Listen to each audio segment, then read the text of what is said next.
Hello everyone and welcome to my video for the Festive Tech Calendar 2024. I'm thrilled to be a part of this special holiday event, so without further ado, let's get into it.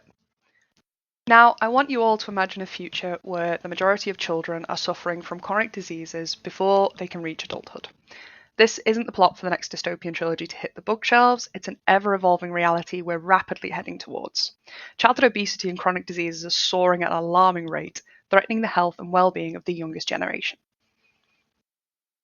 In 2024, the British Journal of Medicine published a review on the adverse health effects associated with the consumption of ultra-processed foods.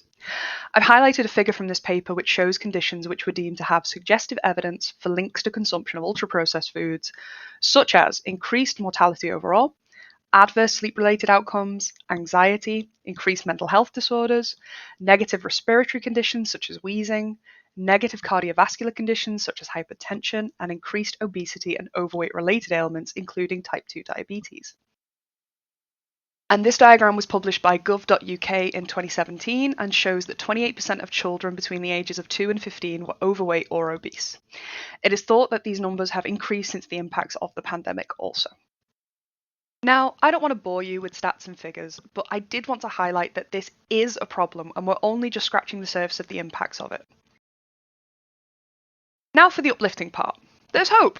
Charities like Collaboration for Kids are on a mission to combat this epidemic through effective programs and interventions. Who or what is CFK? Collaboration for Kids is a dynamic, evidence-based initiative driven by passionate volunteers, educators, healthcare professionals, researchers, and academics. Together, they inspire and equip families to turn away from ultra-processed foods and choose natural foods where possible. So where do I come in? So back in 2020, I was working as a PhD student at the University of Liverpool, and I was studying the effects of spider venoms on an agricultural parasite. Then in 2022, due to a myriad of reasons, I decided I no longer wanted to pursue academia. And I found myself drawn to the more computer-based tasks I was carrying out each day. I ended up enrolling on a software engineering bootcamp, and within 5 months, I had my first tech job. Here I am at the bottom there. That was my first office job. Since then, I have learned a lot about problem solving and solution engineering for different kinds of problems. And as a developer working for this charity, I utilized Microsoft's Power Platform to transform their digital space, making their efforts more effective and impactful. So let's dive into the specific solutions I built using the Power Platform and why I believe you don't need to be a technical whiz or someone who's done software engineering for years and years to really make an impact. The parts of the platform that I'm going to be talking about today include SharePoint, Power Automate, Clipchamp, and Microsoft Forms. While the Power Platform is broad and has many tools in it, these are just the ones we've utilized so far, and we're very excited to keep expanding. So to get started, we're going to talk about the SharePoint intranet part of this project. When CFK initially approached me about becoming a SharePoint specialist for them, they were interested in developing a SharePoint intranet. And that really excited me because this platform offers numerous benefits to an organization, such as centralized communication. So it's a place where on the single platform, we have internal communications and everyone stays informed and connected. It also integrates very well with Teams, which is what we've tried to do here. It also offers some really decent resource management that everyone can get their head around. So it allows easy access to documents and resources and improves efficiency and collaboration. And also, there's a really good level of customization with SharePoint. It can be tailored to meet the specific needs of the organization, especially with the new site branding tools within the Change the Look section, which has saved me a lot of messing around with PowerShell and PnP scripts to get the organization's colors on there. Really excited about that one. Just one more thing I want to add on about the SharePoint intranet structure that we chose to go with. We decided to create a hub site. So a hub site can basically hold a bunch of subsites underneath it. And if you're not familiar with how to do this, you want to go into your SharePoint admin center and you want to go to active sites. You want to select your site. So also for the eagle-eyed of you, you might have noticed it says CHC. Just a quick disclaimer that CHC is the Collaborative Health Community and they are the umbrella charity under which CFK, Collaboration for Kids, and FAS, Food Addiction Solutions, sit under. So just in case anyone was wondering why there's a bunch of different acronyms here. Anyway, you want to go to your active site section. You want to select your intranet that you want to become the hub site. So in this case, it's CHC intranet. Go to the hub drop down and click register as a hub site. And as you can see, it is now a hub site. The reason that we do this is because it helps keep the branding and the navigation and the user experience cohesive. And we find that makes it a lot better for user adoption. And then to associate your subsites, so the sites that you want to sit underneath your hub site, you want to go to, for example, CFK intranet, and you want to click on that, and you can see hub association here. Let's say that wasn't the correct hub. You just go on edit. On your drop down, select the hub that you want it to be associated with. And if I very quickly go back to the site itself, you can see you have this additional navigation bar here. So you can get to these subsites very, very easily, and it's all built in, and this will be the same across any site. We do also have the links to the sites as well. So, a little bit of a controversial one, as I am now aware that Clipchamp is not officially part of Microsoft Power Platform. However, it is a part of Microsoft 365, so I'm going to let this count. Anyway, the reason I'm including it is because up until a few weeks and months ago, I did not know this existed, and it has been essential for creating the video tutorial library in the CFK SharePoint. So within the CFK intranet, we created a page called Get Help, and this is going to serve as the general space for anyone with any kind of technical query or otherwise, and where they can go to find some answers. Now we have two sections currently. One is the how-to videos library, and the other one is the submit a help request. We're going to come back to that when we talk about Power Automate in a minute, so let's just stick to the how-to videos for now. If you select the how-to videos, you'll be taken to a page which houses the how-to video. So this one was actually requested by a user in the organization who was having trouble updating their Microsoft 365 profile picture. So I spoke with my manager, and we decided this would be the best solution for people, because rather than getting on calls with people 24/7, especially with a charity and people working part-time, that's not always the best case. So this is something that everyone can access in their own time and at their own convenience. And we want people to keep submitting their requests for the how-to guides that they want.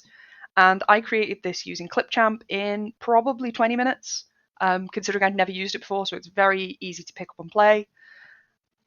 And it just walks you through the steps of how you do it. So again, I'm going to skip through some bits, but my favorite part about Clipchamp was that I was able to auto-generate captions. And I love that adds a level of accessibility to these tutorials as well, that didn't require me to sit there and transcribe the whole thing, which would just have been absolutely awful. So here we are. And yeah, so after we created the video in Clipchamp, all that was left to do was upload it to YouTube, set it as an unlisted video, and we used the SharePoint embedded YouTube web part, added the link, and brought it through to the SharePoint page for all the organization to enjoy. Easy peasy lemon squeezy. So I created a page within the SharePoint, just a regular page, to host a library of video tutorials for people in the organization. As this organization is made up of people from absolutely every industry and profession, not just IT or tech professionals, we thought it would make it much more accessible to people who are less familiar with Microsoft 365, Power Platform, and Teams in general. So the third and final step I'd like to share with you today involves Power Automate. I developed a Power Automate flow to help log technical help requests from the wider organization. I did this by using a Microsoft form, Power Automate, and a SharePoint list. So we're going to go through how we built this solution. If a user has a technical issue they want to get help with, then they navigate themselves to the Get Help page, scroll down to the Submit Help Request button. Once here, this will forward them to a Microsoft form that we built using Microsoft Forms, and they'll be able to fill out a couple of things: their name, their email address, a category for the issue, be it technical difficulty, a new feature request, or other. They'll also be able to log the urgency, high, medium, and low. They'll be able to give a brief description of their help request, and we've asked them to provide as much detail as possible, and then they'll be able to submit it. Now, just to demonstrate how this would work, I'm going to fill out a help request. So I'm going to put my name, add my email address. I'm going to say this is other. I'm going to say it's a low, and then I'm just going to put this is a demo use, and then I'm going to submit. Response was submitted. Woohoo! Now, if we navigate back over to the SharePoint and we go to Site Contents,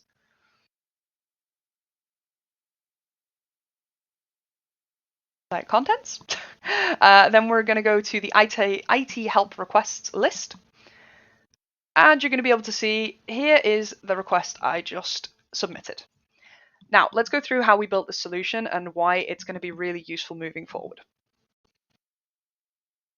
So I'm going to very quickly show you how we built this flow and how you can build your own. So you're going to go to Power Automate and you're going to click Create. You're going to choose an automated cloud flow because this is triggering on the submission of a Microsoft form. We're going to call this IT help request submission.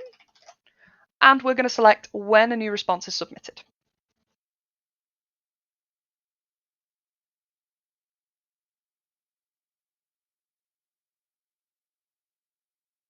We're then going to turn off the new designer because I find it new and scary and I just can't use it. I'm sure there are advantages, I just haven't found them yet. And perfect. So now that we're on our old designer, we're going to select our form. So we want to select help request. And then we want to do get response details because we obviously want the response details for the form that's just been submitted by the user. And then we're going to select our form ID, which again is going to be help request, and our response ID is going to be this specific ID. So you take it from the dynamic content. Then the next part is where we're actually going to write all this information into our SharePoint list. So we are going to create a new item in SharePoint.